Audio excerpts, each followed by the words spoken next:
If your Kia Sportage cranks but refuses to fire up, your fuel system is likely the missing link. Studies show that fuel delivery issues account for nearly 40% of non-starting engine complaints in this vehicle class.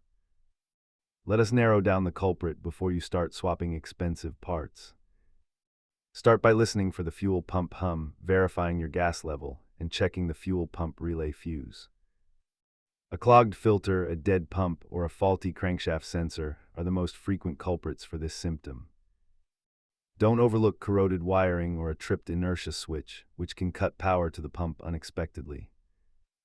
You can handle relays and fuel levels at home, but pressure testing generally requires professional tools. As you can see, testing the cheap components first is the most logical path for your wallet. If simple checks fail, use an OBDI scanner and a multimeter to verify electrical signals at the pump connector. Keep a basic multimeter and a scanner in your garage to handle these diagnostics safely and effectively. Always disconnect your battery before working near the fuel tank to prevent accidental sparks.